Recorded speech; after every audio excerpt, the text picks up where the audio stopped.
দীর্ঘ সময় সংস্কার না হওয়ায় চট্টগ্রামের মিরসরাইয়ের মধ্যতালবাড়িয়া ত্রিপুরাপল্লীর একমাত্র সেতুটি কয়েকটি খুঁটি ও পাটাতন ভেঙে নড়বড়ে হয়ে পড়েছে। কোন মতে টিকে থাকা সেতুটির উপর দিয়ে পারাপারের সময় এটি দোলনার মতো দুলতে থাকে।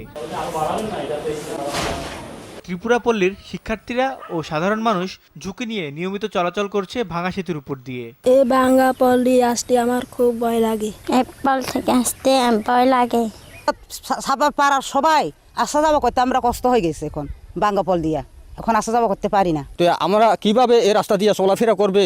বর্ষা মৌসুম বলেন, শুকনো মৌসুম বলেন, আমাদের বাচ্চারা স্কুলে বাচ্চারা কোন সময় কি মৃত্যু ঘটায়। ভাঙা কাঠের সেতুটির স্থলে একটি বড় স্থায়ী পাকা সেতু করার আশ্বাস দিলেন স্থানীয় জনপ্রতিনিধিরা।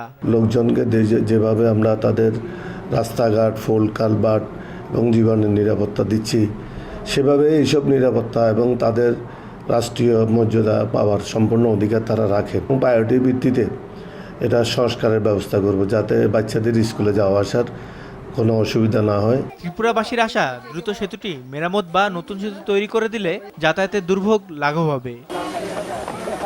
মাশা আলমী, RTV।